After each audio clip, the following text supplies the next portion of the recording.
Sexta regra: nunca corra atrás do dinheiro. Perseguir é um comportamento vindo de um lugar de falta. E o Talmud diz que a bênção não repousa sobre o que está vazio, e o vazio é falta de estrutura para receber mais dinheiro, mais dessa energia. E foi por isso que Eliseu, diante da viúva endividada com seus credores, não perguntou o que devia, mas sim o que tinha em casa, e mandou buscar vasilhas. E lembre-se, o azeite nessa história representa o fluxo, essa chefa, conforme a gente conversou antes. Então não parou de correr até que acabaram as vasilhas. O azeite nunca acabou, mas acabou o recipiente. Isso sim. Então, novamente, o seu trabalho aqui, espiritual, é construir o seu recipiente para receber mais da energia do dinheiro, da abundância. Então, quando você escolher agir vindo de um lugar de abundância, como quem é completo na luz do Criador, em sociedade com o Criador, conforme na primeira regra, essa energia será confiada a você cada vez mais. Mais dela virá na sua vida. E assim como o patriarca Issacar disse no seu testamento, cuida da sua vida, cuida de si, das suas coisas, e mais será confiado a você. Você terá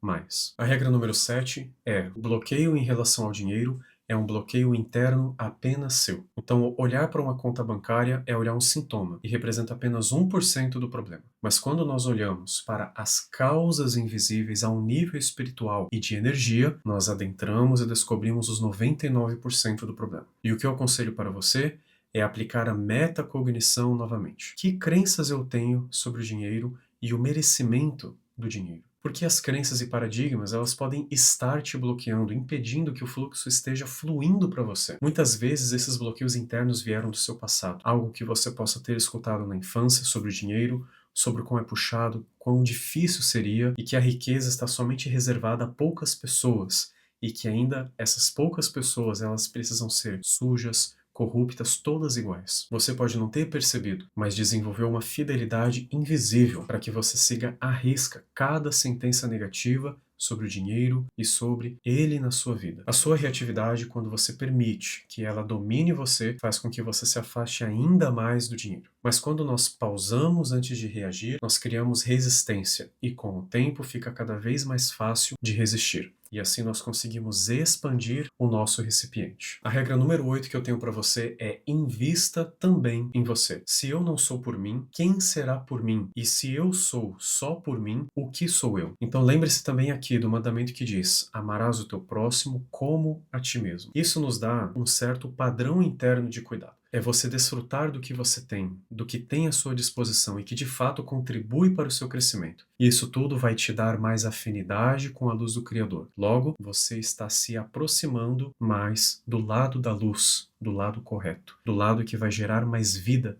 mais energia. Deus te deu talentos, certo? Então nós devemos investir em como multiplicar esses talentos, em como comunicar, em como fazer esses talentos gerarem um maior impacto nas nossas vidas, nas nossas famílias e ao nosso redor, na nossa comunidade, em nossos negócios também. E eu não digo isso para que você pense que é por causa disso que você irá conseguir, mas eu te digo porque todas essas ações vão te dar o recipiente adequado para sustentar todas as outras coisas que talvez você nem tenha ideia que Deus quer te dar. Então, investir em algo que vai te dar mais conhecimento, que irá aperfeiçoar suas habilidades, não é uma vaidade. É você comunicando espiritualmente que está se capacitando para poder receber mais e continuar sendo um canal de Deus em sua vida e, como resultado, na vida de outras pessoas. A regra número 9 é: você trabalha, mas não é o trabalho que produz resultado. Pode parecer contraditório, mas isso também por causa de um caminho neural que todos nós desenvolvemos também. Então tem uma frase no Talmud que é gramaticamente estranha. Se alguém te disser: eu me esforcei e não encontrei, não acredite. Mas se ela disser: não me esforcei e encontrei, não acredite. Mas se disser: me esforcei e encontrei, acredite. A tradição chama o esforço de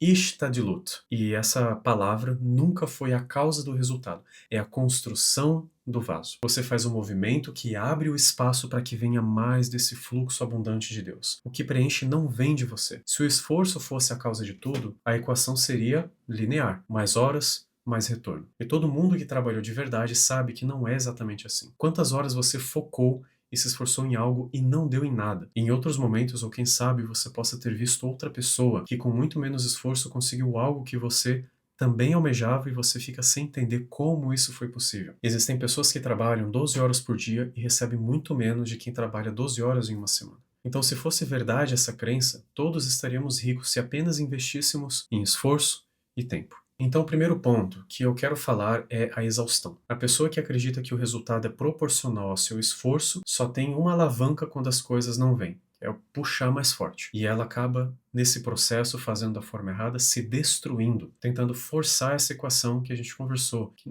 não é linear de fato. O segundo ponto é o quê? A arrogância. Quem acredita que o resultado veio inteiramente do próprio braço fica insuportável e frágil ao mesmo tempo. Você dá espaço para o lado negativo até o ponto em que, quando tudo dá errado, não tem outra resposta senão a que você fala, que você falhou. E Deuteronômio já disse em outros vídeos aqui também: não digas no seu coração, a minha força e o poder do meu braço me adquiriu todas essas riquezas, mas reconheças ao Senhor. Por que esse ensino? Porque é Deus quem dá força para adquirir. Então, se você sente que é obrigado a controlar absolutamente tudo para que dê certo, o seu ticum pode ser aprender que nem tudo está no seu controle. Faça o que está no seu controle e libere o restante.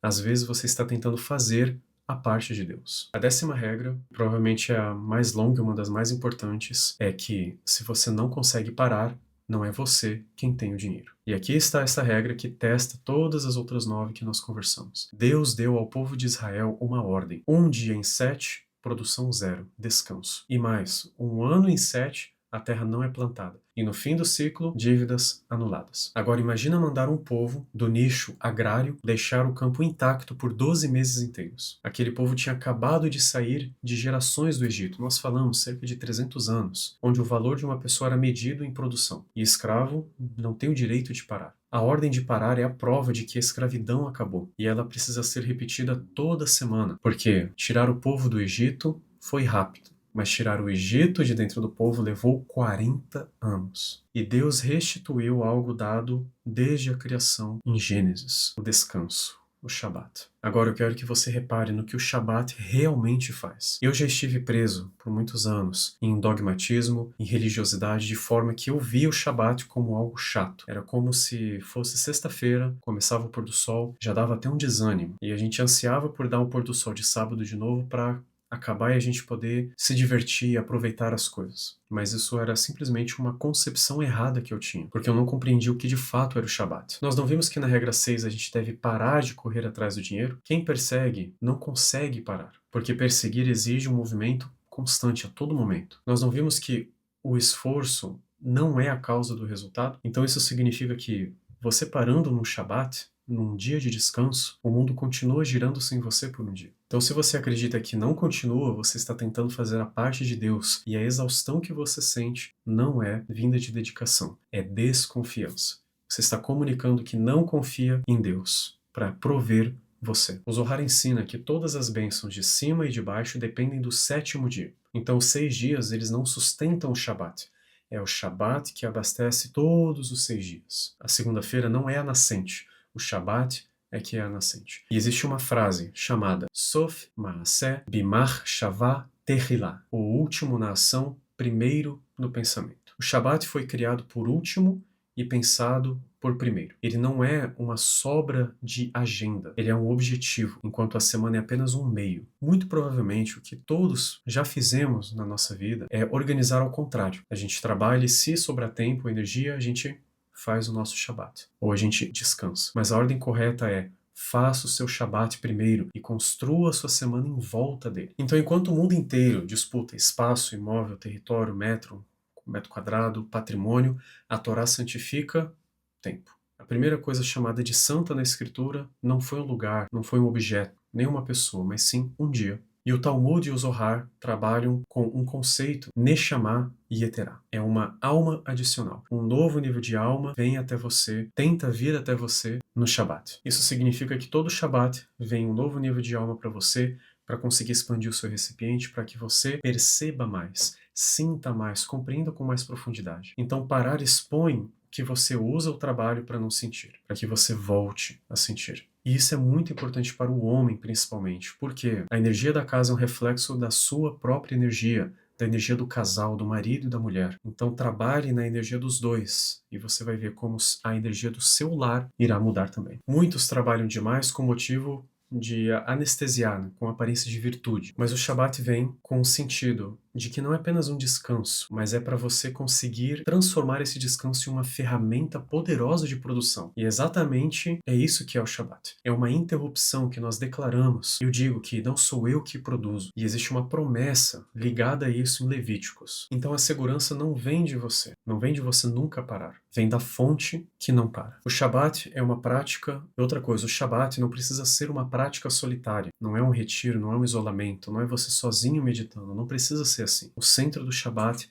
é a família. O Zohar chama as refeições do Shabat de Seudata Dimhein Minutah, as refeições da fé. E chama a mesa da casa de altar. Aquela mesa da sua cozinha onde tem criança, tem esposa, tem comida, pode ter um suco derramado, grãos de pão caindo do prato, mas é escrito como um espaço sacrificial. É onde o Shalom Bayit pousa. Ou seja, é um momento de abençoar os filhos, esposa, consagrar o lar, de se aproximar da família e se aproximar de Deus, de um descanso, de renovo, ler em família passagens bíblicas, refletirem juntos, se divertirem. O Shabat, ele é um antídoto. Escolha no Shabat pegar um azeite na sua própria cozinha e passar em todas as batentes de portas que possa ter na sua casa, abençoando para que a energia de Deus, a Shalom Bayit, esteja lá. Você vai ver como essa semana vai ser uma semana diferente. E se você fazer todo o Shabat, você vai ver como a sua vida vai mudar. É inevitável a mudança. E outra coisa para o sacerdote, leia Provérbios 31 para sua esposa, declare, honre a sua esposa. Mulher virtuosa, quem a achará? O seu valor excede muito de rubis. Nós vimos que o recipiente do casal se torna um, certo? Então o Shabat ele serve para essa manutenção semanal desse recipiente. É o momento onde o casal deve se unir cada vez mais e fortalecer o relacionamento. Todas essas regras espirituais sobre o dinheiro são para você entender que o material que você vê com seus olhos agora é apenas 1%,